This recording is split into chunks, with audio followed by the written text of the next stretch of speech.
Jigman Freud with you today here on 50-plus AM FM stations across the country and around the world, iHeartRadio as well. Also, TuneIn, iTunes, and our brand new Jiggy Jaguar app available in the App Store. Or you can go to jiggyjaguar.us. You can stream the show live, 24/7 replay, exclusive news and programming information, all available on our fantastic app, jiggyjaguar.us, and, of course, iHeartRadio today, AMFM247.com. We've got in studio with us today our special co-host, Skyy, a.k.a.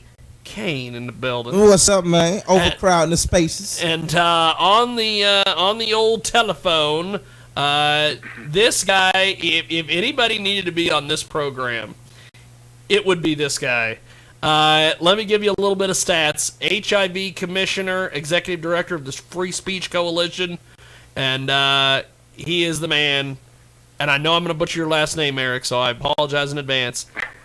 Eric Paul Lee, is that right? Or did I just butcher that? No, pretend you're from Boston and you're looking for a lawyer, so it's lawyer. Lawyer. That's fantastic. Sound like you was in a James Bond movie. Lawyer. There you go. Now, Eric joins us today to talk about. I was kind of joking a little bit about this with Skyy earlier, but it is actually, and Skyy, brought me back down to earth. It is some serious business. I made a comment earlier about we're going to be talking about this Prop 60, or as I've called it, stalk your favorite porn star law. Pretty much. If this thing, which I don't think this thing's going to pass, because we've been hearing from some of our affiliates out there in the California area that we've got some listeners out there that have been listening to our conversations the last couple of weeks about this. This is a huge, dangerous thing, not just for the adult film industry, but for decency in general, which is kind of funny. Because most people, when they talk about the adult film world, they don't consider decency as one of the values. But we love porn stars here on the big show, and we've been talking about this for a couple weeks. For folks like Skyy who don't know about the law, kind of break it down for us, Eric, and kind of explain this to us. Sure. So it's basically one special interest group and one man only who've invested more than $4.5 million to pass this, have continuously ignored to speak to the actual workers that this would directly affect. And what Prop 60 will allow is it'll give any California resident, of which there are about 38 million, the ability to directly sue a adult film performer if a condom is not visible in every single frame of a movie. So, as you can imagine, there's various issues with that.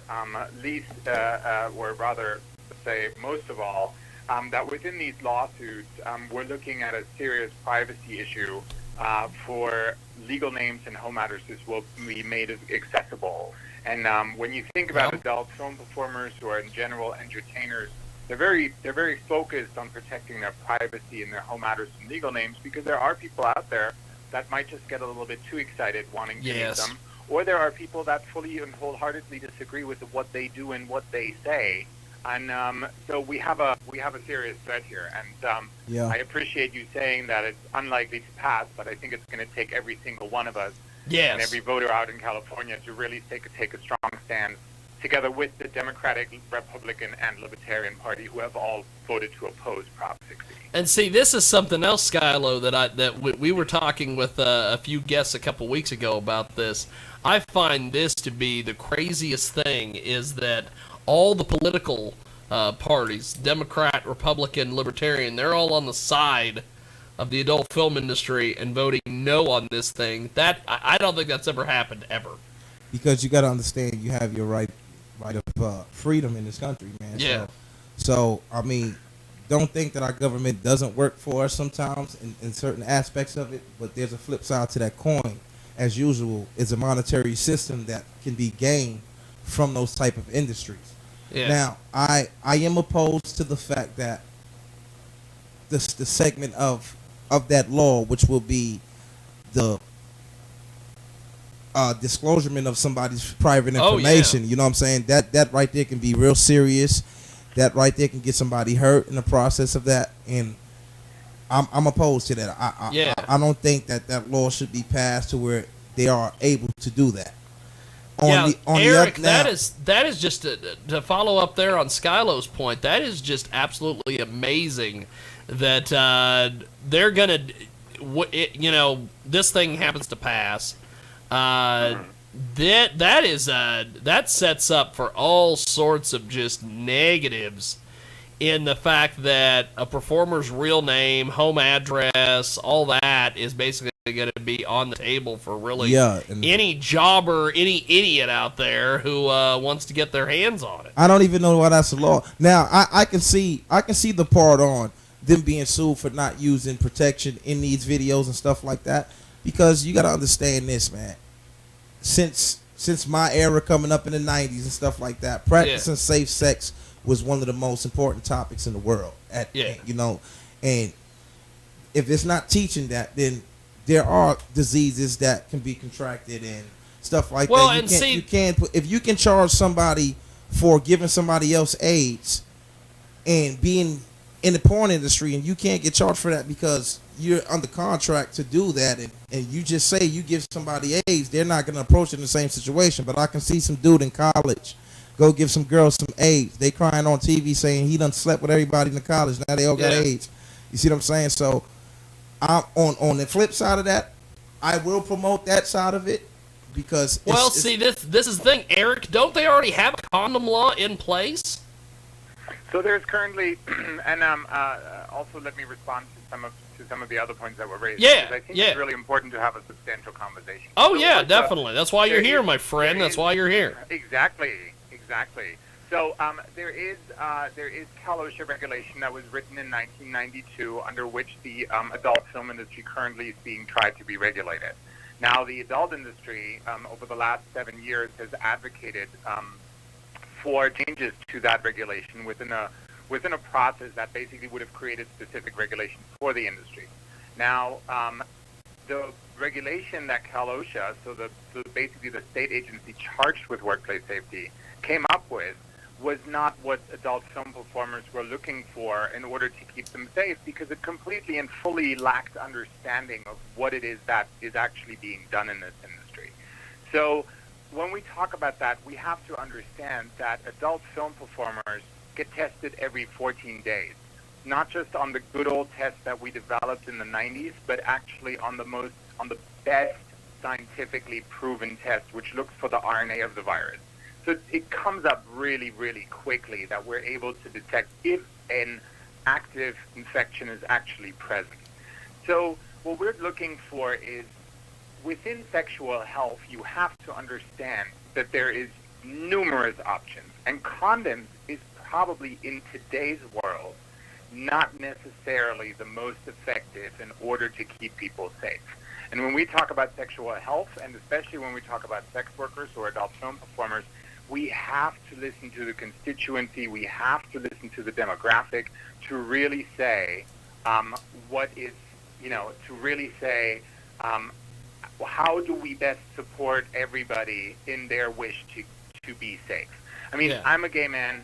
I did not live through the early 80s, but I can say that by the time I turned 18, I had lost 6 people to HIV.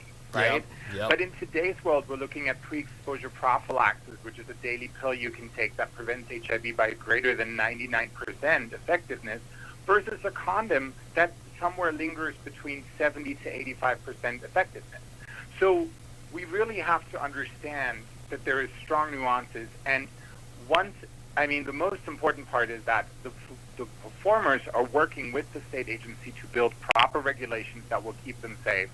Giving this vote to the general Californian Republic that does not understand how the adult industry works plays in the hands of stigma, lack of information, and all the other good things and prejudice that are being held against our industry. And it's the wrong thing, not just for California, but it's the wrong thing in the leading democratic state in the United States. Now, do you think the reason that this Prop 60 has popped up is because of the fact that they don't realize, or they don't think the general public will realize that you guys have been testing and have been doing putting a lot of the measures in place to keep everybody safe in the adult film industry? Is that what's going on?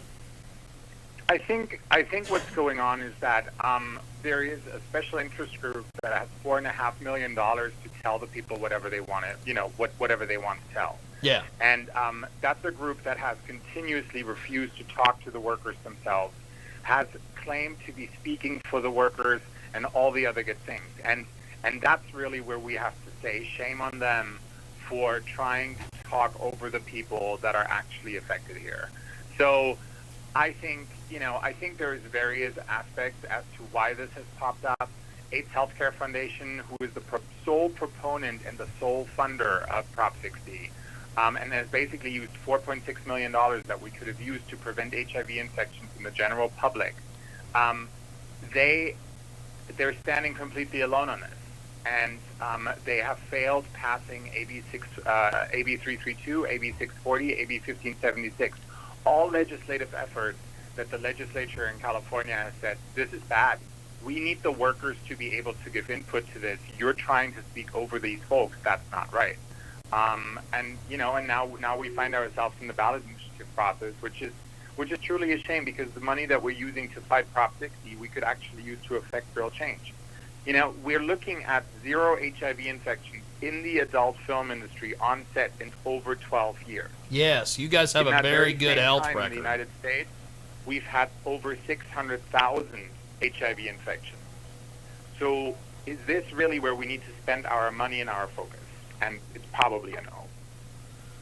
See, this is the thing, and Skyy, kind of follow up there on some of his points that, one of the things that you guys in the hip-hop industry have to deal with a lot is people from the outside who just look at what you guys do and they go, oh, it's just violent, it's blah, blah, blah. Yeah. And they try to stop you guys from having shows, they try to stop you guys from doing things. Yeah. Like he was saying there, they have stringent testing in place.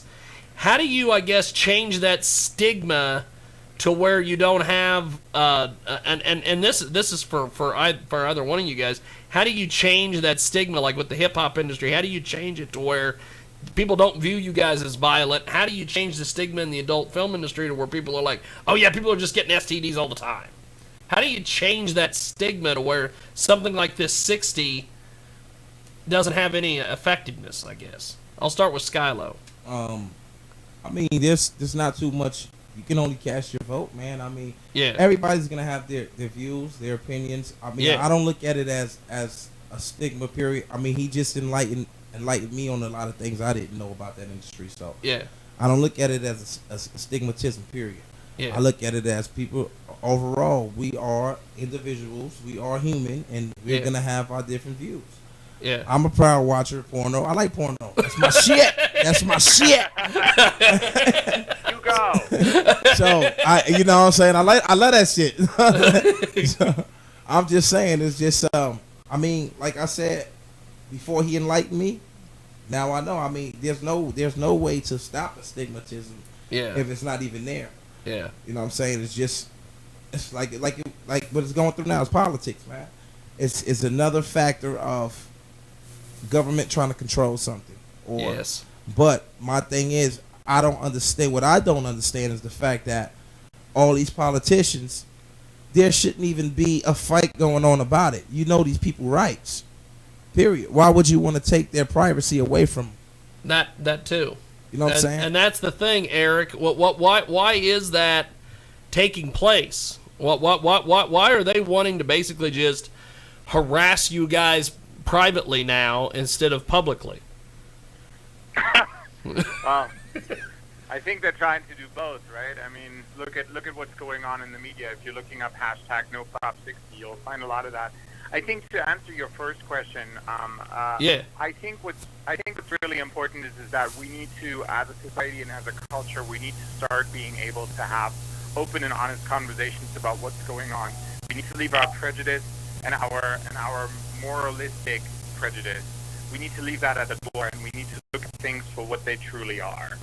The only reason why Prop 60 is actually in discussion is because California is one of the few states that supports this form of direct democracy, which can be used for really great things.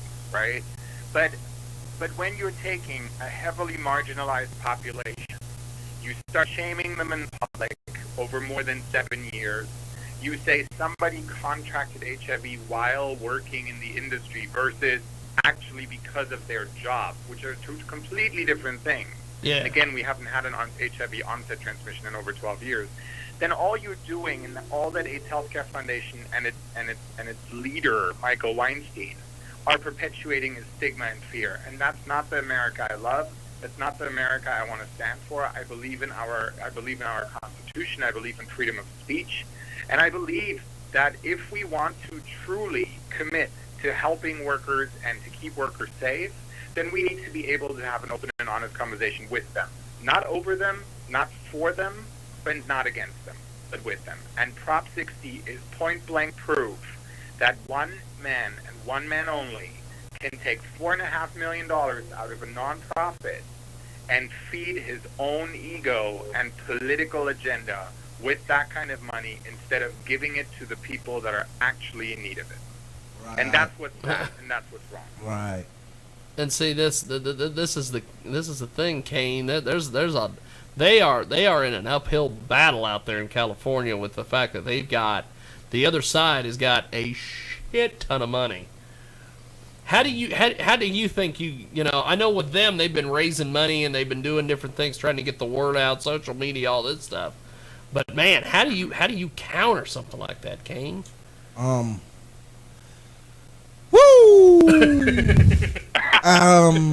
Nah, but if I can help Kane on that question. Yes, go. You take off. You take off. You know what's fascinating? Is look at the list of endorsements and look at the list of folks, organizations, advocacy organizations, political parties, political clubs that are all over the state of California that are all saying nope, no on Prop 60, and here is a whole list of reasons. And it's over 100 at this point, right? We have all the major leading newspapers in the state of California that have actively opined to say, nope, no on Prop 60. We have the three major parties on our side. We have hundreds of political Democratic and Republican clubs, as well as the San Francisco AIDS Foundation, LA LGBT Center, AIDS Project Los Angeles, Equality California, the Transgender Law Center, and so many more. And I think what's really powerful about Prop 60 and the movement that the industry has brought is that when we stand united, we stand strong. When we stand together and we work with one another, we can defeat bigotry and we can defeat money in politics. Exactly. But for that, we need to be able to take a very open and honest conversation onto the table and say, Prop 60 is the wrong way to go. And it's the same thing as we're seeing in other movements like Black Lives Matter. But when we work together, we can achieve and affect true change. And I think that's the focus, and that's where we're at. And trust me, you're going to see a lot more action around No on Prop 60 over the next couple of weeks. And we're looking forward to your support. Now, with this situation, like I was mentioning earlier, Eric, we've got a lot of listeners out in the California area that when we started talking about this, they were either already on board or they got more on board with the fact that they wanted to help you guys. Why do you think that people all of a sudden are starting to get more into the aspect of, hey, this is bad, we need to vote no on this? You guys were able to get the Libertarians, the Republicans, and the Democrats on board. That is amazing. Tell me about the support you guys have seen for this. I think what's really powerful is that we see more and more people. Just if we look at the donations that we receive, we're like the grassroots campaign in this, right? I mean, our opponent has $4.6 million. We've raised somewhere around just above $400,000. But we have individuals all over the state of California that chip in $5, $10, $25, which fuels our work to really be able to be out on the street. We see people when we do our college tours. We have performers that are going all over California to universities, handing out brochures, and people walk around already with their No on 60 bracelets or wristbands. And so there's a lot of movement. There's a lot of grassroots movement. And just if you look up hashtag No Prop 60 on Twitter, you'll see a lot. Or if you follow at @VoteNoProp60 on Twitter, or if you visit our website at stop60.com, You can join our Thunderclap campaign. You can do so many things, but together we can affect true change, and our coalition is daily growing. The supporters of Prop 60 have a meager 6 people, 6 organizations that are sort of in favor of it, right? If you look at our list, we have over 100 that are opposed. I mean, by simple math, we know Prop 60 is bad. And if we know one thing, that in an election year like 2016, when we see such a contentious election year, if we see that the 3 major parties can agree on one thing and only one thing, then we know that we probably should too. And so with that, we should vote no on 60. Now, once this is taken care of, and you know whether it passes or it doesn't pass, let's start with the aftermath. What happens if if no on 60, it goes through, there's no problems, you guys win, where does the industry go from there? Hiring me. I think we'll go into a week of celebration. But Okay. no, we have great things. We have great things in the works, right? So we're working obviously on the updated regulations for the adult industry in California, which is really a focus point of ours, because we are committed to keeping our workers safe, and so that work carries on. We have our first advisory meetings in the end of January scheduled. So there's good work on the table. We're also working on public service announcements about sexual health. So there's a lot of performers that do sex education and public health education all over the state. So we're building a PSA campaign basically to the general public, because if you look at how many followers adult film performers have. I mean, I see Twitter accounts that have Skylo brought it up earlier. He's a fan of the industry. Yes, right? I'm a connoisseur. Thank you. I have like 3,000 followers, and I feel incredibly proud of that. It counts at 1.5 million. So we know that we have an incredible reach, and we have an incredible potential to affect true change. Well, let me ask you a question. We know that adult film has never been intended to be sexual health education, right? It's a form of entertainment. But what we want to make sure is that people understand that our performers and our workers are some of the smartest and brightest when it comes to sexual health, because it's their daily bread. So with that, we have some great things in the works. Obviously, that's awesome. Also, the Free Speech Coalition is not just the trade association for adult film, but also for the pleasure products industry and many others, anybody that has to do with the adult industry. So we're looking at affecting some really great change, not just here within the United States, but also with partners in Europe and across the globe. And I think that, again, if we work together, united we stand, divided we fall. Awesome. All right, Kane, let me ask you a question. Yes, I for do have a question for this young. All right, check this out, man. What does it take to get in the porn industry, man? Because I've always wanted to be there. I'm ready now. There is a lid for every pot. So there's everybody is welcome in the adult industry. Be over 18 and let's have a conversation. I have a composition. We need to now. In the event, wait, I need to know where can I link. Any links that I can go to? Where Eric? Where can Skylo Kane get into the business? And then I'll move on to my next question. Well, the fastest way to do it is if you go on one of the webcam sites. You can literally start today, right? Visit Chatterbait, Streammate, look at Cam4, Cam Soda, my free webcams. There's lots of stuff. You can start there. You can build a following. That's probably a really cool way, because you can do it at any point of the day, right? Whenever you're like, oh, you know what? Gonna take care of business. Let some people watch and build a following. So there you go. That's your first start. Or you can look for some agents or something else. So if you need some help, you need an agent, Skylo. We'll go that route. I need an agent, man. Well, when we go out and cover the Adult Video News Awards in January in Vegas, I'll take you with us, and we'll introduce you to some folks that I know out there. Yeah, I need some agents. We'll do it that way. Hey, I already got my name and everything. Huh?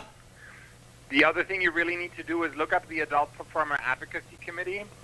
They are an incredible bunch of folks who do incredible work for adult film performers, and if you're looking for real sound advice, those are the people to go to, because if we know one thing in our industry is how to take care of one another.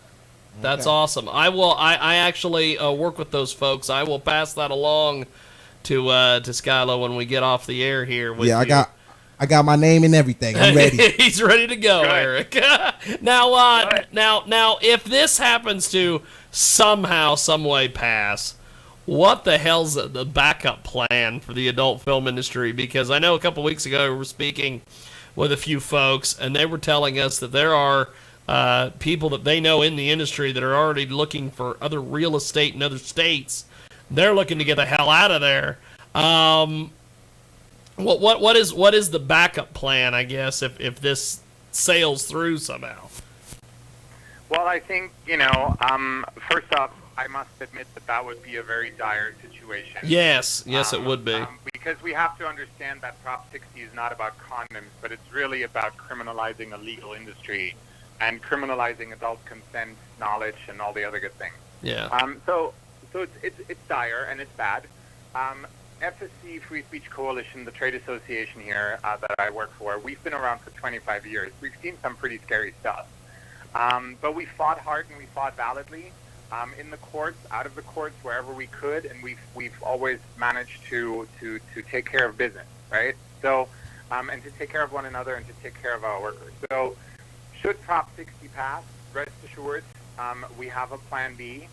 But what I want everybody to really take to heart is what I've said probably 5 or 6 times, because I say that every morning when I look in the mirror. We have never had such incredible, strong, mainstream support of our industry. We have never had better chances to win this ridiculous fight once and for all. And while I understand that we should all always be adults and consider all the options, let's not give up before it's over. All shall be well in the end, and if it's not well yet, then it's not yet the end. So I really want us to focus for the next 30 days to really do everything in our power to win against Prop 60. Not just because Prop 60 is horrible, because Prop 60 is bad for our workers and bad for our industry and lives and livelihoods, but also because winning against Prop 60 is the right thing to do. Prop 60 sets a dangerous precedent for all workers in the United States. It's the first law that would allow anyone to sue a worker directly. And if we take that to heart, no matter which industry you work in, no matter where you work, this is about harassing workers, nothing else and nothing more. And that's nothing that we can stand for. And so we will win. We will win if we all pull together.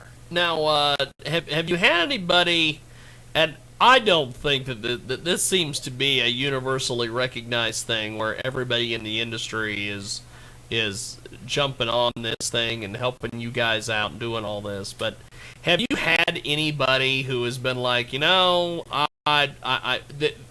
in the industry, let's say, being there and being like, I don't really care about this because this doesn't really affect me at all. I don't care. Have you had anybody in the adult industry that's had that attitude? And if you have, how have you been able to maybe sway them to go, hey, you're in this business. You better pay attention. Yeah. I think what I've come across most is people who are tired of fighting. And that's very understandable, right? We've had to defend this for the last 7 years. 3 legislative efforts, regulatory efforts, now this. Measure B in Los Angeles County by a very small margin, and has continuously been taken apart, predominantly on Fourth Amendment grounds. And I look to people. Let me say it this way. I have not really encountered any active performers in the industry that advocate for Prop 60. I look at people generally when there's kind of like, I don't really understand this, because that's really what we get most. We get a lot of folks that are like, I don't really get what this is all about. I mean, I see it all. I'm partaking, but take me through it, because the initiative is so badly written and so convoluted that it's really hard to sort of like look down and say, aha, here's my finger. This is exactly what the issue is. So it's really just been just an educational effort and really being present for people to ask any sorts of questions. And that's really what I encourage anybody to do. If you have questions, reach out. We will answer. That's what we're here for, and that's what I've committed to when I took on this job. And again, it's some sad times, but we've made great progress. And I mean, if I look at my Twitter account every day and I see the unity of everybody carrying their No Prop 60 avatars, I will say that I always have a little tiny tear in my eye that says, "Wow, look at how beautiful! Look at what we can achieve when we stick together." Well, and I've noticed that you guys have got a lot of people that are that have embraced this and jumped in the pool on this all across Twitter. There's a lot of people that have do the No on 60 on their avatars, and that is absolutely amazing, because that is just unity. It shows a lot of unity. Yeah. Yeah, it's probably so we've made, or rather Julia Ann, Kissasins, and BB Dubs, who are the ones that really created the avatar movement, which was brilliant. And again, those are the workers that are saying, what can we do to help? Let's do this. And they've collectively created probably over 1,800 avatars at this point. And we think that there are, the estimates range somewhere around 1,800 active performers in the United States to date. So pretty much the entire workforce is united against Prop 60, and that's something to be said. That's definitely something to be said.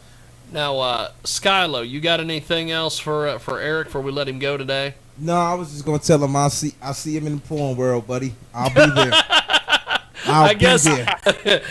Hey, just listen for the name Sir Dickalicious. That's me. I'll be there. Sir Dickalicious. I like it. Well, Eric, before I let you go, I know we're going to be talking to you on Thursday on the TV side on Skype. What can people do as we go here before we talk on Thursday? What can people do that are either in the industry or not in the industry? How do they support you guys and help you with all this? Yeah, no, absolutely. First off, again, look at hashtag NoProp60, retweet, educate yourself. Every day, sort of go to two folks that are outside of the industry and help them understand why it's NoProp60. That's very powerful. Anybody who's a U.S. citizen or owns a U.S.-based business and feels that this will affect them, please donate. Support our cause. Enable us to do the incredible work in this David and Goliath fight that we have been able to achieve so far, and help us sustain that movement. Follow at Vote No Prop 60 on Twitter, and visit our website, www.stop60.com. Join our Thunderclap campaign. Spread the message far and wide. Let's take Prop 60 also as an opportunity to educate the general public about who we are and what we do. And with that, let's create real change, because today is the day that we can do it. We just have a couple days left till November 8th, and we're going to work our asses off to keep our workers safe and protected from a special interest group with $4.6 million that is looking to harass the women in our industry. Well, I appreciate it, my friend. I will talk to you on Thursday on Skype, and many thanks for coming on and chatting with us today, Eric. I appreciate it. Sure enough. You guys have a great day, and thank you to all the listeners for listening. Let's do this. November 8th, vote No Prop 60. I appreciate it. We'll talk to you soon. Thank you, Eric. That was Eric Paul Leue on Jiggy Jaguar Radio on the old telephone. We're going to take a time out, and when we come back, we've got more coming.